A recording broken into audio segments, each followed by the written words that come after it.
E aí, pessoal, bem-vindos a mais uma aula de microcontroladores. O tema da aula de hoje é UART. E qual o objetivo então dessa aula? É o seguinte: um microcontrolador ele deve ser capaz de realizar comunicação com outros dispositivos digitais. Então, o microcontrolador ele geralmente vai fazer parte de um sistema maior, composto por possivelmente outros sistemas digitais e para troca de informação. Esses sistemas digitais podem ser outros microcontroladores, um computador pessoal, por exemplo, que quer pegar informação do microcontrolador, já que ele está se comunicando com o meio, ou enviar alguma informação para o microcontrolador para controlar o meio. Outros tipos de dispositivo que o microcontrolador pode querer controlar, se comunicar, é um periférico. Então, o periférico tem algum sistema digital ali que tem que ser, e a comunicação é feita através de bits, transdutores também, né? Sensores, atuadores. E essa comunicação ela é geralmente classificada como sendo serial ou paralela.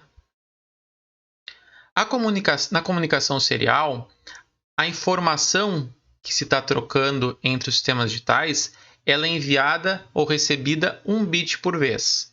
Então, supondo que a informação é de 8 bits, tu vai pegar e enviar o primeiro bit, depois o segundo, o terceiro e assim por diante. Em contrapartida, na comunicação paralela, tu vai enviar diversos bits dessa informação de uma vez só. Tu pode enviar os 8 bits de uma vez ou metade desses bits, 4 bits, mas a ideia é que se envia mais de 1 bit por vez dessa informação que se quer trocar. Bom, então, isso faz com que a comunicação serial, essa característica em geral, faz com que a comunicação serial seja mais difundida em sistemas embarcados. Por quê? Na comunicação serial se minimiza o hardware, porque se utiliza menos fios, menos trilhas para enviar informação, então acaba tornando a placa ou o dispositivo menor, o que é interessante em diversas aplicações embarcadas. Também o controle do hardware acaba sendo menor. Uma das coisas que faz o controle do hardware ser menor é que na comunicação paralela, os diversos bits devem ser sincronizados de forma que todos cheguem correto no receptor. Também existem problemas de crosstalk na comunicação paralela, quando as trilhas elas se interferem mutuamente, né, eletromagneticamente entre elas e acaba gerando ruídos. E outros fatores também acabam fazendo que a comunicação serial seja a mais utilizada.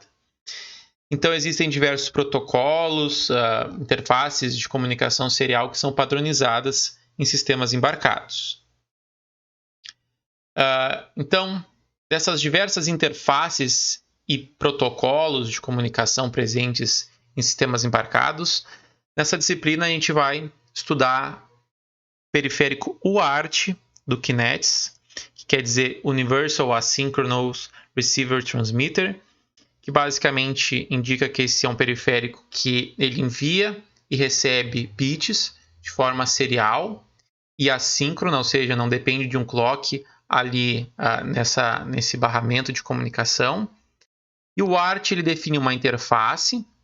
Então, o que é a interface? É quantos pinos, qual a distância entre os fios, as trilhas, qual a velocidade de comunicação, e também define um protocolo para comunicação serial, ou seja, quando o primeiro bit tem que ser enviado, qual é a ordem, como esses bits devem ser interpretados. Então, isso daí é o que é um protocolo. Então, o UART ele define uma interface e um protocolo de comunicação serial. E ele é um periférico que ele é comum em diversos modelos de microcontroladores, desde os mais antigos aos mais novos, aos mais modernos. Então, a gente vai encontrar esse periférico para comunicação com microcontroladores. E o que a gente vai ver na aula de hoje? Então, eu vou falar de alguns aspectos gerais de comunicação serial e de UART.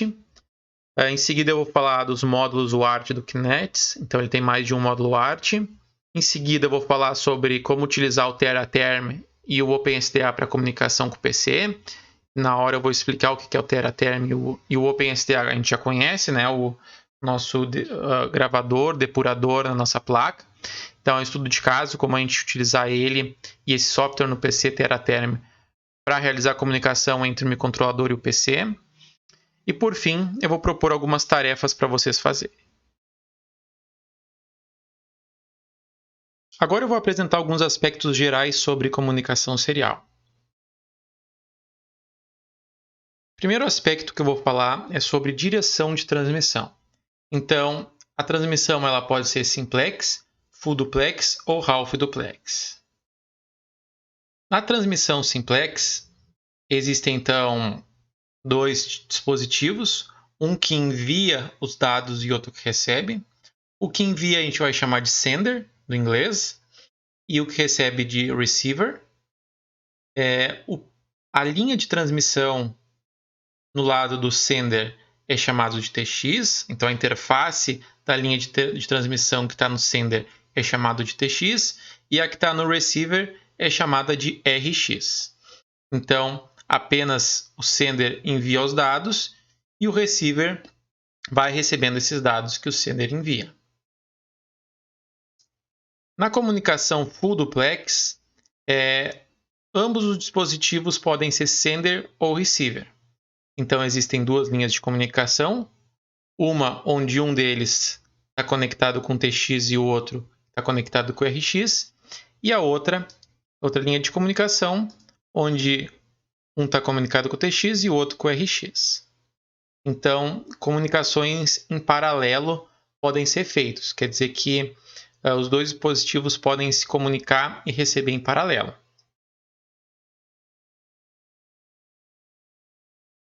Na transmissão half duplex, ambos os dispositivos na comunicação podem tanto ser o sender quanto o receiver, mas existe apenas uma linha de comunicação.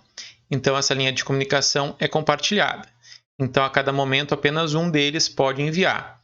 Então, no protocolo de comunicação aqui, deve haver algum mecanismo para evitar que o dispositivo que está recebendo tente enviar ao mesmo tempo.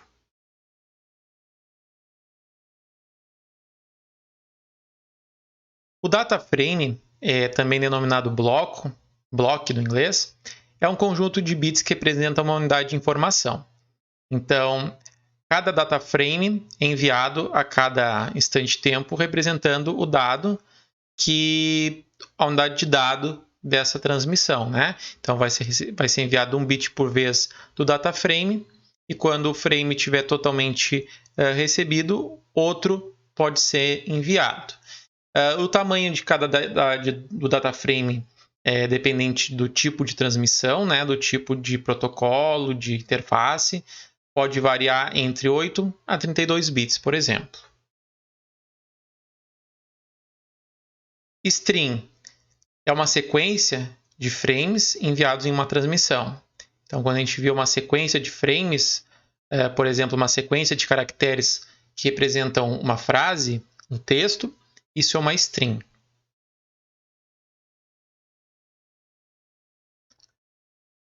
Outra denominação ou comportamento presente em comunicações seriais é o idle. Então, o idle ocorre quando não há transmissão na linha, seja de dados ou clock. Então, aqui até tem um bonequinho dormindo, né? Então, a gente pode pensar que o barramento, a interface ali, está dormindo, está em idle, escreve IDLE, e quando está em idle, não há comunicação, nenhum frame está sendo enviado ou recebido. Aqui eu digo quando há transmissão na linha, seja de dados ou clock, porque tem transmissões, protocolos de comunicação serial que possuem, além da linha de dados, a linha de clock, né? Então, o clock que cadencia de quanto em quanto tempo os bits são atualizados. Então, supondo nesse exemplo que aqui tem uma linha de transmissão e que o idle está em nível alto, então quando está nessa linha de transmissão está em nível alto, não há comunicação. Então, os periféricos relacionados à comunicação serial estão em repouso. Agora, vamos supor que essa linha de transmissão ele é um sinal de clock que é enviado aqui. Então ele está em idle e daí, de repente, surge uma borda de descida, surge um pulso negativo, representando então o pulso do clock. E esse pulso surge então e vai surgindo o clock. Nesse caso, a linha de transmissão não está mais em idle e uma comunicação está sendo feita, provavelmente com dados que são enviados em outra linha de transmissão. Quando a transmissão finaliza, volta para o estado idle, que é deixar a linha em nível lógico alto. Então, depende da interface de comunicação que está sendo utilizada, né? Então, o idle pode ser nível lógico baixo constantemente ou nível alto constantemente. E quando alguma condição ocorrer, por exemplo, borda de descida, devido à presença de um clock, é que os dados começam a transitar no barramento. Quanto a sincronismo, a comunicação ela pode ser síncrona. Então, ambos os dispositivos eles necessitam compartilhar o mesmo clock para sincronizar os intervalos de tempo entre os bits, tanto enviados quanto recebidos. Então, os dispositivos sabem que é um bit diferente por causa de um pulso de clock ou de uma borda de clock que surgiu ali. Até essa borda de clock não mudar, ele vai estar interpretando que aquele bit, aquele valor que está ainda na linha de dados é o mesmo bit. E na comunicação assíncrona, não há clock. Então, não há clock, pelo menos, compartilhado entre os dispositivos na comunicação. Então, ambos os dispositivos eles têm um clock interno deles, mas eles não veem o clock um do outro. Então, eles devem trabalhar com uma mesma taxa de amostragem de bits. Então, quando começa a comunicação, eles sabem que eles têm um certo tempo para ler aquele bit, porque a velocidade da comunicação não permite que eles demorem mais do que tantos microsegundos, por exemplo, para terminar de ler, porque depois existe um bit novo, certo? Então, essa é uma comunicação assíncrona. Não tem clock entre os dispositivos, compartilhado entre os dispositivos. Na comunicação síncrona, vai ter esse clock compartilhado, e esse clock vai ser gerado por um dos dispositivos, né? Então, um dispositivo vai ser o que vai fornecer o clock, e os dois vão respeitar esse clock na transmissão de frames. Em comunicações assíncronas, que é geralmente utilizado em sistemas embarcados, são módulos UART, são os UART que a gente está vendo nessa aula. Então, em módulos UART, existem os frames. Cada frame é composto por uma sequência de bits, obviamente. E esses bits, a sequência de bits são divididas nas seguintes seções. Então, existe um bit de partida. Então, ele permanece num estado idle, que é nível lógico alto. E quando surgir esse bit de partida, que é deixar o idle a linha de transmissão em nível lógico baixo, o receiver tem um certo tempo para reconhecer esse nível baixo aqui. Em seguida, o sender vai enviar o próximo bit, né? Em seguida, quanto? Depois do período da taxa de transmissão, né? Então, eles não sabem quando, não existe um clock entre eles para indicar quando vai ser o período do próximo bit. Então, a taxa de transmissão entre eles tem que ser setada, e quando for ocorrer um bit de partida, os dois lados, né, tem que processar os bits na velocidade definida nos dois dispositivos. Então, depois do bit de partida, o sender envia o primeiro bit do dado que ele quer, do frame, depois envia outro, e depois que envia uma quantidade X de bits, por exemplo, 8 bits, que é geralmente utilizado em comunicações QWERTY, ele deixa em nível lógico alto aqui a linha de transmissão, indicando que acabou a transmissão dos bits. Tá? Essa quantidade de dados pode ser configurada nos dispositivos, e também alguns bits de paridade pode ser inserido para a checagem de erros. Tá? Logo eu vou falar o que é bit de paridade.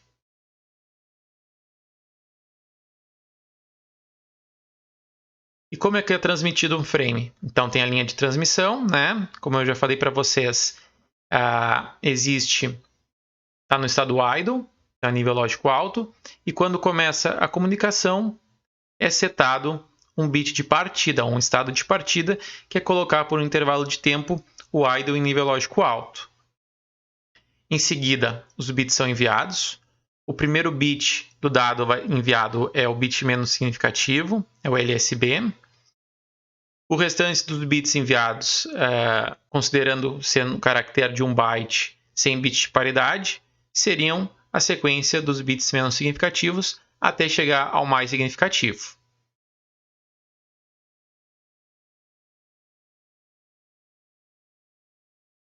O módulo então reconhece o nível alto depois do último bit como o stop bit. Então, depois que finalizar aqui, o nível alto aqui é reconhecido pelo receiver como o final da transmissão do frame. Como é reconhecido um bit no frame, então, no receiver? Então, ele vai ter internamente pulsos de clock. E cada vez que, então, definida essa taxa de transmissão entre os dois, né? Então, os dois têm um acordo entre os dispositivos de qual vai ser a taxa de transmissão. Quando surgir um bit de partida, o receiver tem esse tempo aqui para gerar o seu primeiro pulso de clock e vai gerar um pulso de clock na frequência definida entre os dois dispositivos. E sempre quando tiver esse pulso de clock internamente nele ali, ele vai salvar o valor que está na linha de transmissão. Então, quando tiver esse pulso de clock, ele lê aqui e vai estar esse bit. Nesse aqui ele lê esse bit e assim por diante.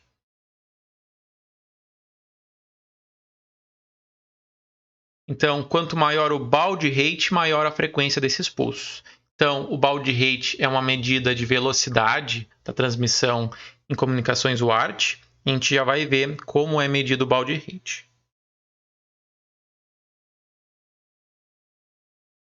Outro componente importante presente em comunicações seriais, em especial em comunicações UART, que é o que a gente está vendo aqui, são os registradores de deslocamento, né? Igual os que a gente viu em eletrônica digital.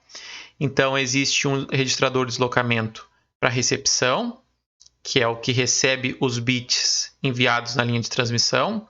Então, depois que ele receber todos os bits, né, ele vai deslocando esses bits dentro do registrador de deslocamento e depois esses dados podem ser lidos de forma paralela, por exemplo. E também existe um registrador de deslocamento para transmissão. Então, o sender ele vai enviar um bit por vez presente no registrador de deslocamento. Vamos ver o exemplo com transmissão, com TX. Então, aqui tem um microcontrolador e aqui está o registrador de deslocamento relacionado à linha de transmissão onde ele é TX. Então, vamos supor que o microcontrolador colocou esses dados no registrador de deslocamento por meio de programação, né? Então, o programador colocou lá, a gente não viu ainda como programar, né? Porque a gente não viu ainda o módulo ART específico do Kinect, mas o programador ele vai colocar esses bits lá dentro do registrador de deslocamentos e depois que colocado, o módulo ART vai ser responsável por enviar isso de forma automática na linha de transmissão, na linha TX. Então ele vai enviar o primeiro bit, o menos significativo, e vai seguindo na ordem, né? Que nem a gente viu. Ele vai enviar primeiramente, obviamente, o bit de partida e depois vai enviar na frequência que a gente definiu da comunicação os bits do dado. Depois que foi finalizada a transmissão, né? Então o módulo ART do microcontrolador vai setar um bit de partida, né? Deixar em nível alto a linha de transmissão. E uma interrupção pode ser gerada. Então o módulo ART pode estar ligado ao sistema de interrupção do microcontrolador e pode gerar uma interrupção a partir daí. E apenas quando a linha de transmissão tiver sido... E apenas quando o dado tiver sido completamente enviado pela linha de transmissão é que eu envio um novo dado, por exemplo. Então, a taxa de transmissão em comunicações seriais é geralmente especificada em bit rate. cuja unidade é bits por segundo, B/S ou BPS, como aparece a nomenclatura. Então, exemplos de comunicações bitrate é 100 bits por segundo, 13K bits por segundo, 100 megabits por segundo. E notem que é diferente de bytes por segundo, né? Então, bitrate é o B minúsculo, que é bit. Byte é 8 bits, tá? Então, existem alguns dispositivos que especificam em bytes por segundo, mas o padrão normal é bits por segundo. Comunicações seriais assíncronas, né, como é o caso da UART, são medidas em baud rate. Aí a unidade é baud. Então, um baud significa uma transição por segundo. E o que é uma transição? Uma transição de símbolo por segundo, ou de envio de símbolos por segundo. E o que é isso? Um baud pode ser um bit por segundo, um byte e assim por diante, tá? Então depende do tipo de comunicação que a gente está utilizando. O bitrate ele indica a taxa efetiva de dados em um frame, tá? Então ele indica exatamente se tem bits a mais que estão presentes no protocolo, como bit de partida, bit de parada. Esses valores, esses bits não são contabilizados no cálculo do bitrate. Já no baud rate, todos esses bits, esses símbolos envolvidos na comunicação são contabilizados. Então, start bit, o stop bit, bit de paridade, tudo isso faz parte do baud rate, tá? Então, uma comunicação com 9.600 baud, ele quer dizer que ele vai enviar até 9.600 bits do ART por segundo. E ao transmitir um bloco de bytes, os seguintes erros podem ocorrer. O receptor, que é o receiver, não conseguiu processar um caractere. Exemplo, ele não conseguiu processar o caractere anterior. Então, ele vai receber aquilo, ele está recebendo informações, mas ele não terminou de... O sender colocou em estado idle, mas o ART no outro lado, o microcontrolador no outro lado, não conseguiu ainda processar aquele caractere, pegar aquele caractere um bit por vez. Outra coisa que pode ocorrer de erro na transmissão é interferência eletromagnética, né? Ruídos que estão na linha de transmissão e acabam modificando os bits que eu estou enviando.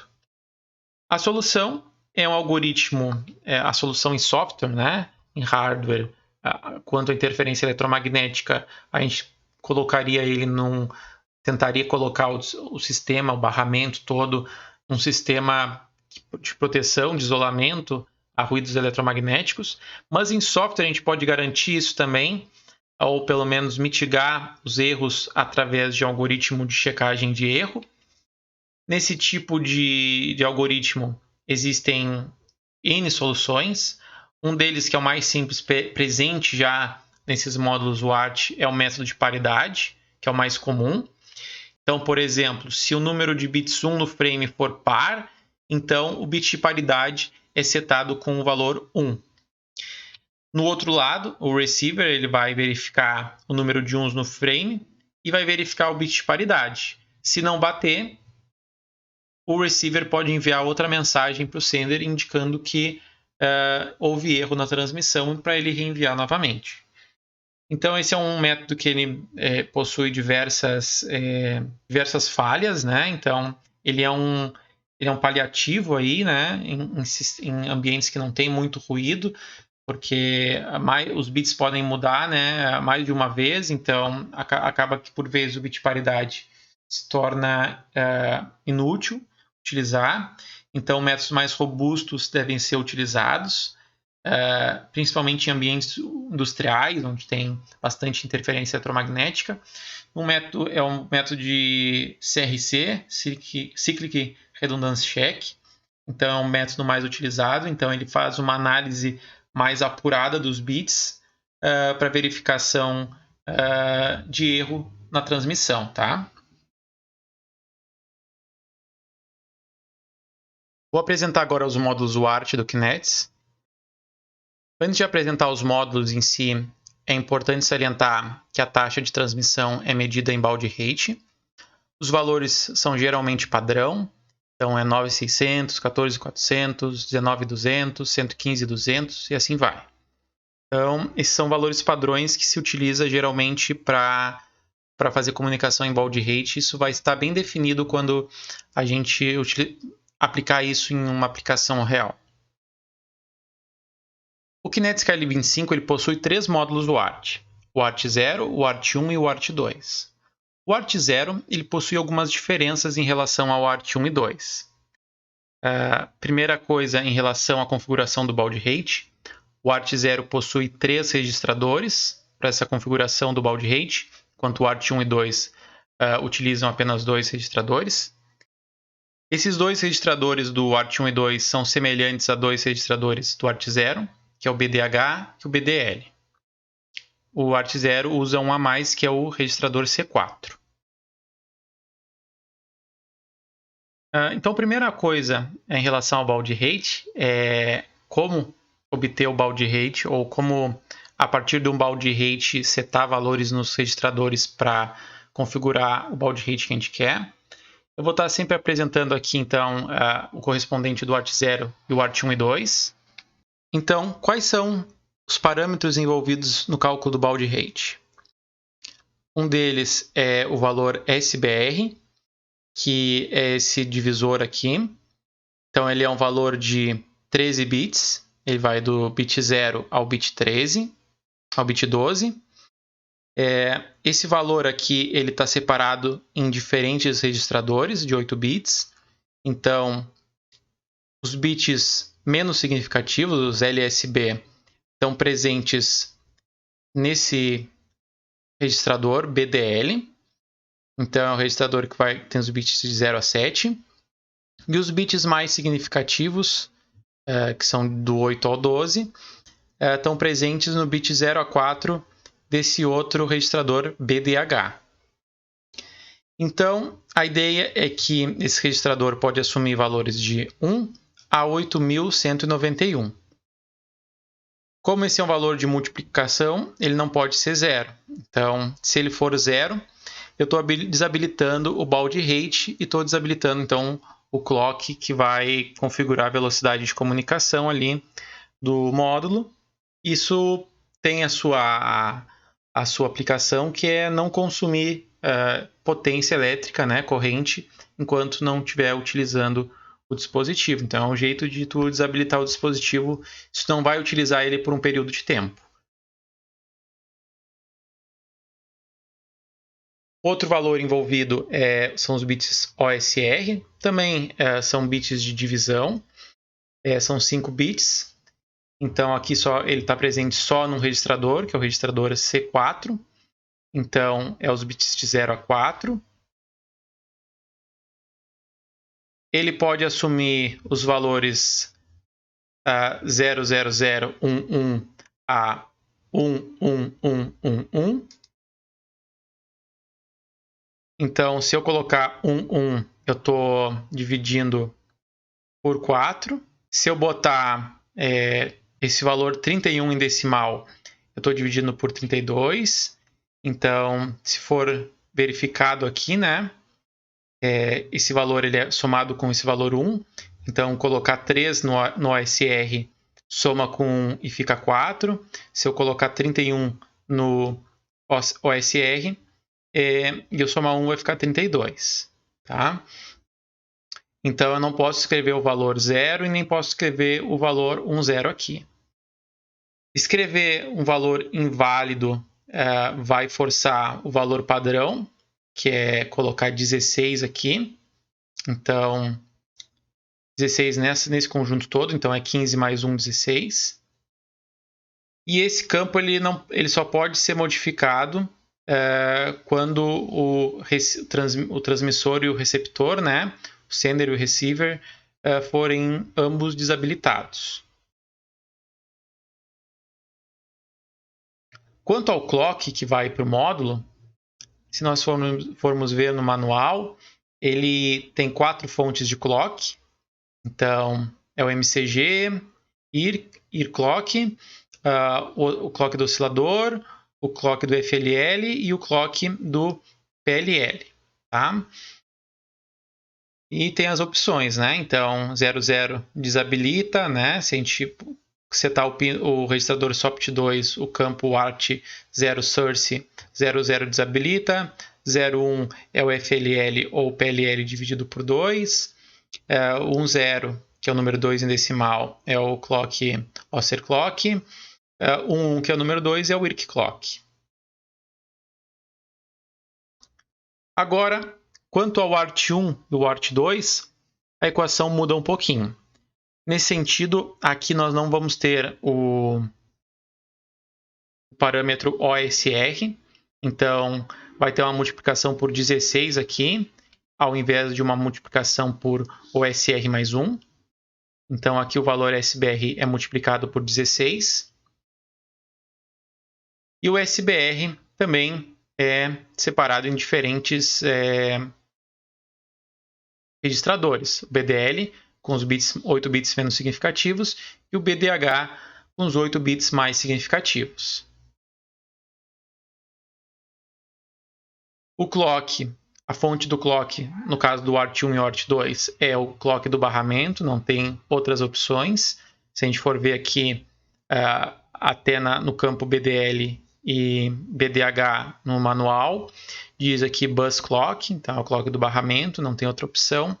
E é isso. Agora, como é que a gente configuraria o baud rate nos módulos? No caso do ART1 e o ART2, nós sabemos então que a fonte do clock é o bus clock, o clock do barramento, e vamos supor que a gente criou um projeto no MCU Expresso e deixamos com o valor padrão. Então, com o valor padrão, o bus clock fica com 24 MHz. E vamos supor que a gente quer setar o baud rate para 9600. Nossa aplicação é 9600 baud a velocidade de comunicação. Então, sabendo a fórmula do baud rate, a gente tem que determinar o valor do SBR para poder setar o baud rate que a gente quer. Então, qual seria esse valor? Primeira coisa, a gente faz uma manipulação aqui na equação, né? A gente puxa todo esse divisor aqui, que é o SBR vezes 16 para cá, que eu vou chamar de divisor, e o baud rate para cá, e a gente tem essa equação. Então, para isso, para a gente determinar o divisor, que é toda essa parte aqui. Então, o ART clock a gente já sabe que é 24 MHz e o baud rate é 9600. Então, 24 MHz dividido por 9600 dá exatamente 2.500. Dessa forma, o SBR, então, a gente obtém pegando esse valor do divisor, que é todo esse valor, e tirando esse 16, né? Ou seja, dividindo por 16. Então, 2.500 dividido por 16 dá 156,25, que é aproximadamente 9C em hexadecimal, né? A gente vai ter que colocar um valor inteiro ali. E com o ART0, como é que seria a configuração? Vamos supor agora, então, que também a gente está usando o clock padrão quando a gente inicializa o MCU Expresso. E a gente está utilizando o PLL por padrão também. Dessa forma, o PLL é configurado com 96 MHz e o valor que vai para o ART0 é o PLL dividido por 2, então é 48 MHz. Na nossa aplicação, a gente quer 115 e 200 baud. Então, para a gente determinar o baud rate, os valores de determinar o baud rate do nosso módulo, a gente precisa determinar os valores de SBR e OSR, conforme a gente sabe da equação aqui. Se nós considerarmos o OSR igual a 15, que é o valor default se a gente não, depois da inicialização, caso a gente não modifique ele, né, deixe ele como padrão ali, nós conseguimos simplificar essa equação como sendo a mesma equação do ART1 e o ART2, ou seja, esse valor aqui, OSR, vai resultar no valor 16. Então, a gente acaba tendo a mesma equação do ART1 e o ART2. Então, agora, a gente precisa achar apenas o SBR. Seguimos a mesma lógica, então isolamos o divisor aqui. Então, o divisor é igual ao clock do ART dividido pelo baud rate. Então, o divisor é 48 mega, que é do clock aqui, dividido por 115.200, que é o baud que a gente quer, e dá aproximadamente 416,67. Dividindo isso por 16, né, já que o divisor é todo esse valor aqui, dividindo por 16, a gente obtém o valor aproximado de 1A em hexadecimal. Esse é um exemplo de como utilizar os registradores do ART para configurar o baud rate. Então, esse daqui é um exemplo para o ART 0. Então, no exemplo, a gente não setou o ESR, utilizamos o valor padrão, né? Que é 15, o valor 15. Então, a gente só precisa modificar o SBR. Voltando aqui, então, os registradores BDL e BDH, que é os que a gente precisa para setar o SBR. Os bits menos significativos, então, estão no BDL, que é esse aqui de cima, e os 5 mais significativos estão no BDH, que é esses dois de baixo aqui, esse de baixo aqui que eu estou usando essas duas instruções. Aqui em cima, então, o valor que eu defini para o SBR, eu estou atribuindo diretamente no BDL. Então, se esse valor aqui necessitasse de mais de 8 bits, ia ser truncado, né? Então, os 8 bits, a partir do 7º bit, né? Do 8º bit em diante, ia ser truncado. E só os bits menos significativos iam ser adicionados, né? Então, isso aqui é a sintaxe do C. Agora, feito isso, eu adicionei então os 8 bits menos significativos no BDL. Agora eu tenho que adicionar os 5 mais significativos no BDH. Então, a primeira coisa que eu estou fazendo aqui é limpando os bits do BDH relacionados ao SBR, né, para limpar qualquer valor possivelmente setado anteriormente. E depois que eu deixei tudo em zero, esses bits aqui do SBR, eu estou colocando os bits mais significativos do valor que eu calculei para o SBR. Então, o que eu faço é deslocar 8 bits para a direita, ou seja, eliminar os 8 bits menos significativos, e os 5 bits mais significativos vão ficar na posição dos menos significativos. Aqui no caso, esse meu valor só possui 5 bits, então os bits mais significativos vão ser todos zeros, né? Então, fazendo um OR lógico com a posição do SBR aqui, com os 5 bits do BDH, vai dar 0. Então, esse é só um exemplo, né, para a gente entender a utilização.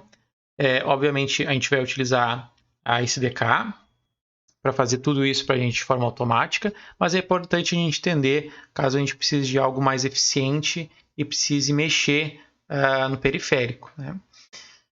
Então, para o SDK, a função de inicialização relacionada ao ART 1 e 2 é essa daqui.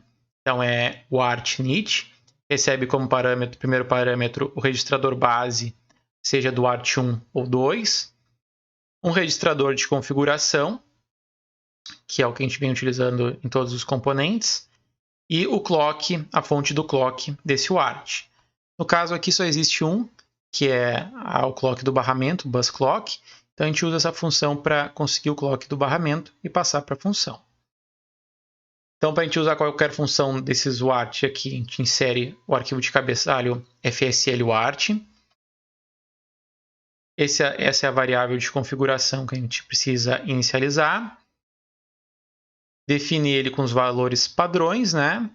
E depois disso a gente consegue setar os campos individuais, como por exemplo o baud rate, que no caso do nosso exemplo a gente quer, então, digamos, 115 e 200 baud. Em relação ao ART 0, a API é um pouco diferente, tá? Então, ao invés de estar escrito ART, está escrito LPSCI.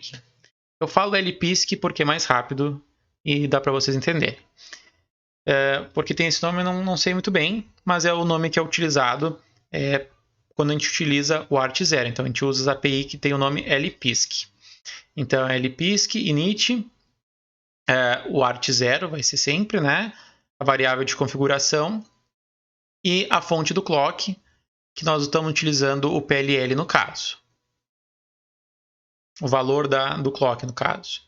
Então, a gente tem que incluir esse arquivo de cabeçalho quando a gente for utilizar o ART0, que é o fsl lpisc.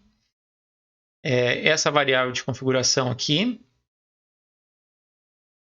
Para pegar os valores default, tudo semelhante à função das API do ART1 e 2, só que em vez de o ART, é lpisc. Voltando à questão dos clocks, então relembrando que o ART0 ele pode ter 4 fontes de clocks, né? Pode escolher uma dessas 4. Então, a gente pode determinar esses valores aqui no registrador SOPT2, esse campo ART0 source para determinar qual é a fonte de clock. Então, determinando o valor 1, que é esse daqui, a gente está definindo o PLL ou o FLL, depende de qual a gente está utilizando, né?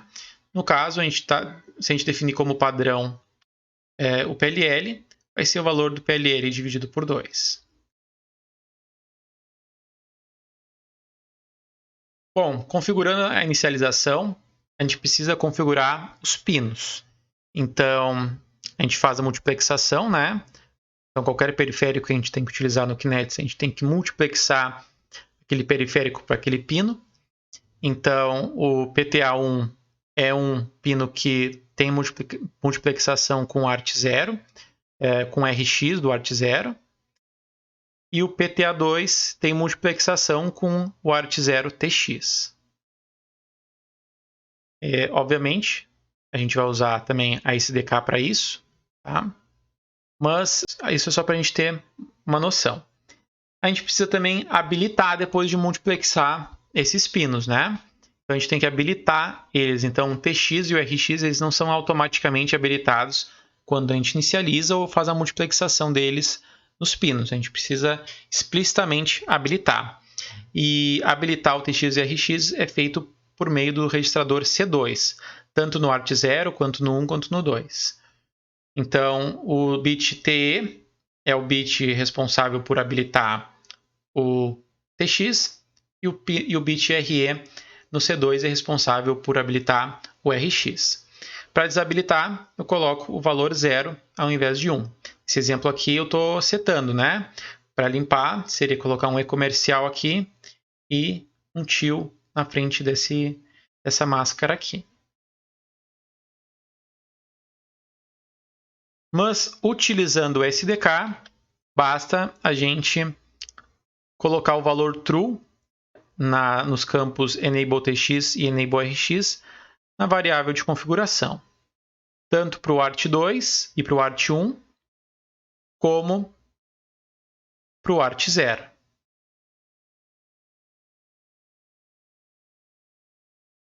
Para enviar e receber byte, como é que funciona? Então, para isso eu utilizo o registrador D. Então, serve tanto para o ART0 como para o 2. Então, os três têm um registrador D de dado. Então, se eu atribuir um valor para esse registrador no meu programa, eu estou enviando um valor para o registrador de deslocamento do ART, para ele enviar, então, para o pino TX. Para ler, ou seja, ler um valor que está no registrador, que foi enviado e ficou ali, basta atribuir o valor, o registrador, o ART D, a variável que eu quero. Então, nota que se não foi enviado nenhum valor para esse registrador, então quer dizer que meu módulo não recebeu dado de nenhum outro periférico, vai ser lido sempre o valor padrão 0 aqui. Então, a gente tem jeito de verificar se foi enviado ou não, a gente vai ver mais adiante. A gente pode utilizar SDK, então de uma maneira com a API da SDK para ler e para escrever. Então, write_byte escreve o dado no registrador, né, envia para o pino TX, e o ART_read_byte ele lê o registrador do pino RX. Então, esse daqui, caso tu use o ART1 e 2, então vai ser o ART. Caso utilize o ART0, vai ser o LPISC. Para a gente entender melhor esses conceitos, vamos considerar um programa de eco com terminal. O que é um eco com terminal? Então, o teu microcontrolador está conectado no computador, por exemplo, né? Um barramento através de algum barramento que faz a interface com a ART.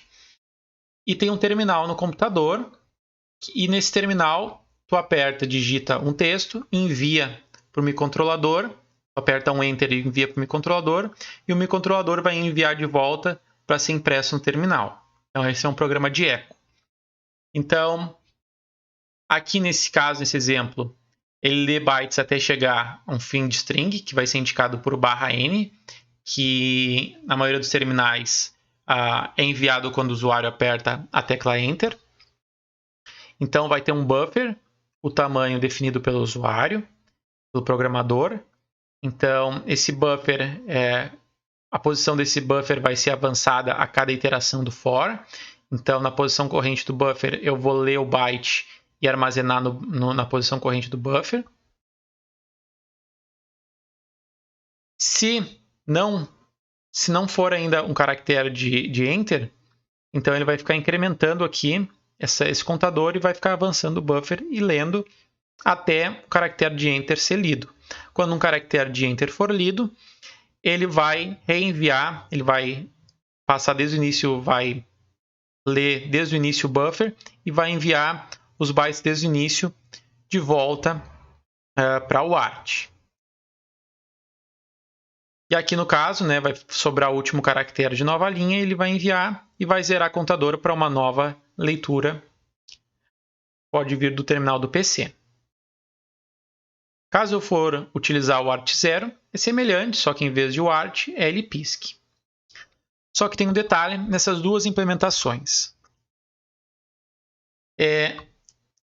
Quando eu estiver lendo, se não houver byte aqui para ser lido, ou seja, no computador ninguém enviou byte, não estão digitando nada, ou estão digitando num ritmo bem lento, vai ser lido o valor 0 indefinidamente. Então, se não tiver byte no registrador ali de deslocamento do RX, vai ser lido o valor padrão 0. Então, vai ser lido 0 diversas vezes e vai ser incorreto, obviamente. No envio também vai ter problema, porque se o byte não for enviado, eu estou numa interação, eu enviei o byte e passo de novo para outra interação. Se ele não for enviado, o programa vai pular para a próxima interação. Como assim? Se eu pegar e enviar o primeiro byte, enviei, e o ART ele vai provavelmente enviar, a velocidade de envio dele vai ser menor que a velocidade de processamento do teu microcontrolador. Então, o byte está sendo enviado pela linha TX lá, enquanto ele está sendo enviado bit por bit, o teu microcontrolador já voltou aqui na próxima iteração do buffer e quer enviar de novo outro byte. Só que como está ocupado, o que vai acontecer?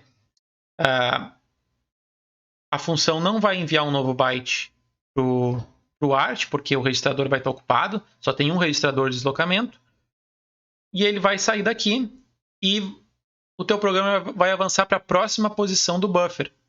E se não tiver ainda livre o canal TX, ele vai avançar de novo. E pode que ele não envie mais bytes, ou pule bytes, ou daí teu caractere, tua frase vai estar faltando letras, ou ele só vai enviar a partir de uma letra e depois não vai enviar mais. Então esse é um problema também que pode ter. Então um problema de overflow, né? Aí dos dados, porque está tentando enviar muito mais rápido do que teu módulo ART consegue enviar. Para a gente contornar esse problema, a gente pode usar funções bloqueantes. Então, nessa primeira aqui de leitura, ele sai da função apenas quando o byte é lido. Então, read blocking, ele recebe como parâmetro um buffer, tá? Uma referência para um buffer, e o tamanho do buffer. Então, aqui, nessa função de leitura, tu não precisa definir também se tu quer ler só um byte. Tu pode querer definir para ler 10 bytes, 5 bytes, 11 bytes. Então, apenas quando essa quantidade de X de bytes for lida totalmente, e armazenado nesse buffer é que sai daqui. No nosso exemplo, né, a gente está lendo 1 byte por vez, né? Então aqui eu só coloquei 1 aqui. Então ele só vai sair dessa função quando o byte for totalmente lido. Né? Então se o usuário não enviou nenhum byte para o RX, então o teu programa vai ficar preso nessa função. Da mesma forma, para envio, ele só vai sair dessa função de bloqueante aqui, o write blocking, quando os bytes colocados aqui no buffer e definidos o tamanho aqui forem totalmente enviados. Então, no caso aqui, eu só estou enviando um byte. Apenas quando esse byte for totalmente enviado é que sai daqui do write blocking e eu posso enviar um novo byte.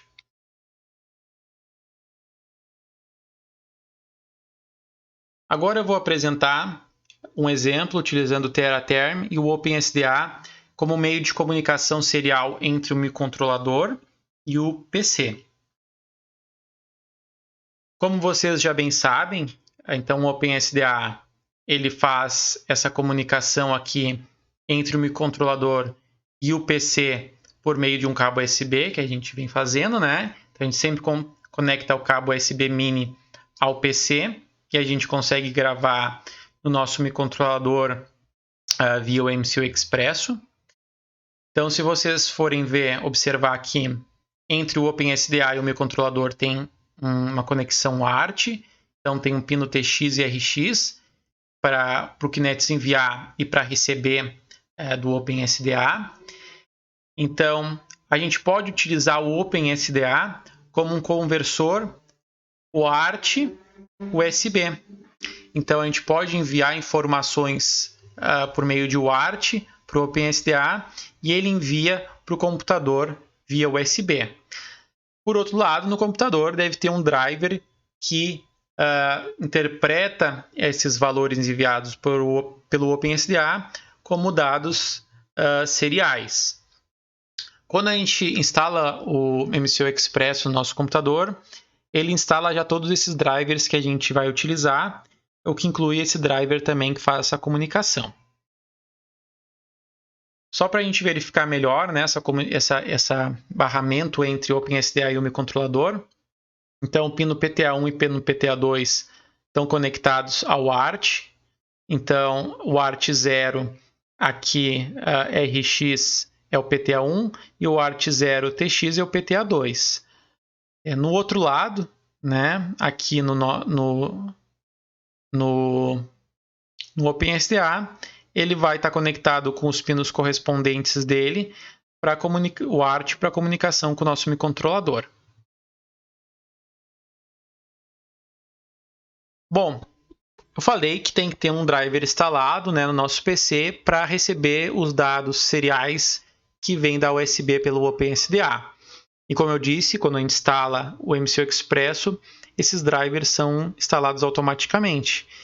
E a gente acaba não se dando de conta, né? Mas sempre quando a gente conecta ali a nossa placa no PC, surge uma porta com, aqui, se a gente for no gerenciador de dispositivos, né? Nesse caso, utilizando o Windows 10, uma porta com chamada JLink CDC UART Port.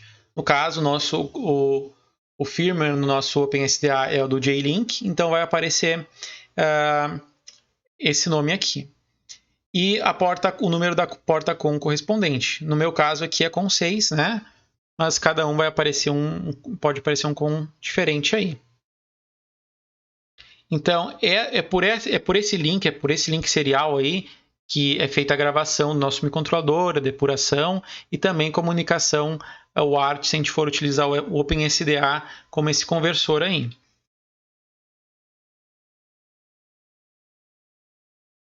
No MCU Express, quando a gente cria qualquer projeto, como o ART0 já está ligado com o OpenSDA, então os pinos TX e RX do PTA1 e PTA2 já são automaticamente inicializados lá no config pins.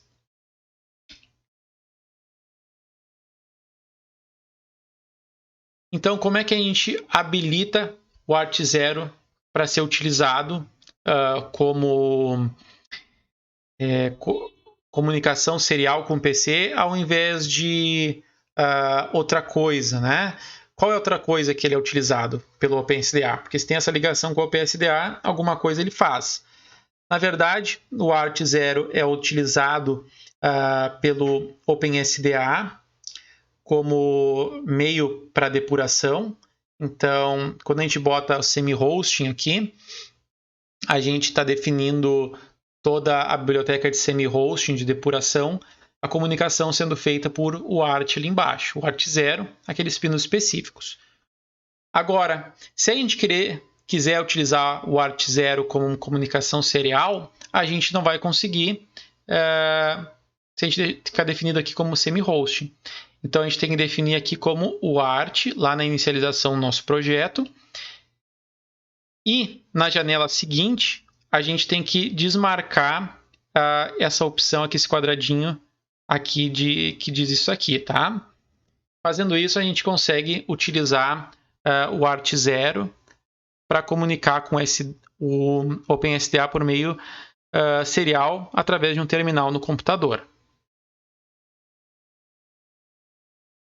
Bem, setando as coisas, entendendo as coisas relacionadas à nossa placa, ao nosso microcontrolador, agora a gente precisa definir terminal serial. Existem diversas ferramentas de terminal serial. A que eu recomendo aqui é o Teraterm, que eu já uso há um bom tempo. Então, o Teraterm é um terminal serial. Então, quando tu abre ele, vai abrir uma janelinha preta, né? Então, a janelinha preta é onde tu vai digitar o texto e receber o texto enviado pelo microcontrolador. Então, cada vez que tu digita alguma coisa, aquilo dali vai por USB e chega no teu microcontrolador lá no pino RX do teu microcontrolador. Algumas configurações básicas devem ser feitas antes de a gente inicializar, então, a nossa comunicação com o microcontrolador. Então, a primeira coisa que a gente vai fazer é conectar o nosso microcontrolador ali, né, no PC, ver qual é a porta com que ele está conectado. Feito isso, a gente abre lá o Teraterm e define as configurações que a gente deixou no nosso microcontrolador. Então, a primeira coisa que a gente vai fazer é abrir a opção aqui em Setup Terminal. Vai abrir essa janela de Terminal Setup. Aqui a gente define quais os caracteres de fim de linha. E eu já vou falar isso melhor, tá? Então, só para a gente tomar cuidado. Então, caracteres de fim de linha vão ser o LF, que é Line Feed, que é a nova linha. Que é o caractere /N lá quando a gente bota em C. E o Carry Age Return, que é o caractere de início de linha, para voltar para o início da linha o cursor, que quando a gente digita lá em C, né, o caractere ASCII lá é o /R. Então isso vai depender de como a gente configurou lá o nosso microcontrolador e como a gente vai configurar a nossa comunicação. Eu já vou mostrar como é que a gente configura esse tipo de coisa. Em seguida, a gente define aqui Serial Port, aí vai abrir essa janela aqui. A gente define qual é aquela porta com lá, que tem no gerenciador de dispositivos que está a nossa placa, né, o OpenSDA. Em seguida, a gente bota o baud rate que a gente quer, que nesse exemplo 115.200. O tamanho dos dados, 8 bits, né? Pode ser mais, tem que definir isso no microcontrolador. Se tem paridade, aqui não tem nenhuma, none é nenhuma. Bits de parada, uma só, um bit de parada. E controle de fluxo, né? Então, o ART ele pode ter mais alguns pinos relacionados a controle, né, da comunicação, mas a gente não vai usar nenhuma aqui. Bom, falando sobre esses caracteres de nova linha, então a gente tem que tomar muito cuidado porque como a gente configurar isso vai modificar como as coisas são enviadas e vistas no terminal. Se a gente botar que a gente quer que uma nova linha seja indicada pelo caractere /N, LF aqui. Então, quando eu envio uma string qualquer, por exemplo, olá de novo, e boto /N no final, então ele vai imprimir todos esses caracteres e vai para a nova linha e vai começar no início da nova linha. E se eu enviar mais uma vez isso, né, ele vai sempre escrever na nova linha e começar no início. Então, é isso que eu estou definindo aqui como sendo receive LF. O transmit indica se eu aqui no terminal escrever, digitar um texto e apertar Enter. Quando eu apertar Enter, ele vai enviar em sequência a tua string, em sequência aqui no final o caractere /R e o caractere /N logo em seguida. Tá? Então é isso aqui que eu estou definindo. Só que algumas coisas podem acontecer se eu definir isso de uma forma que eu não pensei muito bem. Por exemplo, se eu definir que a nova linha do terminal é o caractere de /R, então se eu enviar a mesma string lá do microcontrolador, enviar a string ou lá de novo /N para o terminal, terminal ele não vai receber nunca esse caractere de /R e ele nunca vai ir para a nova linha para o início. Evidentemente, ele vai para a nova linha, porque o caractere de /N é nova linha, só que ele não vai retornar para o início aqui da linha. Então, ele vai sempre ir para a nova linha e escrever a partir da posição corrente. A mesma coisa vai acontecer se eu inserir o carry age return, o /R e o /N. Então, eu estou dizendo para o terminal que ele só vai para a nova linha e para o início da nova linha ao mesmo tempo se ele receber esses dois caracteres na sequência. Como eu só estou enviando o caractere de /N, ele vai para a nova linha, porque /N vai para a nova linha, mas ele não vai para o início, ele vai ficar na posição corrente. Nesse exemplo, se eu definir que eu tenho que enviar o /R e o /N na mesma sequência para dar nova linha no início, eu teria que enviar minha string, o caractere de /N e o caractere de /R e o caractere de /N na sequência dessa forma. Daí sim é nova linha e início de nova linha.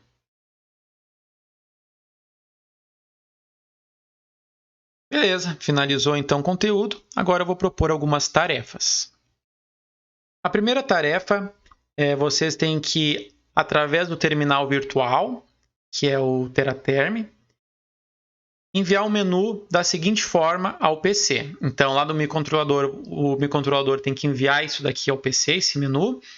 Em seguida, lá no terminal do PC, vocês têm que enviar um desses 3 dígitos aqui. E para cada dígito enviado, acender ou apagar o LED correspondente de acordo com o estado que ele está. Né? Se ele está apagado, ele vai acender. Se ele está aceso, ele vai apagar. Então, se eu enviar R maiúsculo para o LED, para o microcontrolador, né, por meio do terminal, e o LED estiver aceso, ele apaga. Se estiver apagado, ele acende. O caractere, então, ele deve ser enviado seguido de caractere de nova linha, apenas. Então, é o /N que deve ser enviado. O sistema embarcado, então, ele deve enviar uma mensagem de erro ao enviar um dígito errado e retomar o menu. Então, ele vai enviar essa mensagem e apresentar o menu novamente.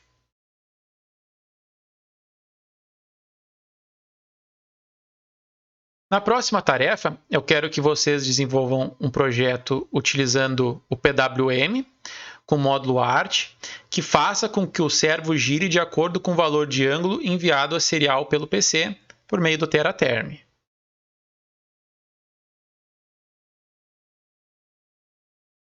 Como última tarefa, quero que vocês pesquisem no manual do KL25 e do MCU Express SDK como utilizar interrupções com art. Então, eu não falei como fazer isso. Eu acho que do ponto que vocês estão, vocês têm conhecimento suficiente para determinar isso. Agora, estudar por vocês mesmos entenderem. Tá? Não é difícil. Lá na SDK está bem claro como fazer. Tá? Já tem código exemplo de como fazer, utilizar interrupção com art. Então, utilizem isso daí para se basearem no estudo de interrupções com art.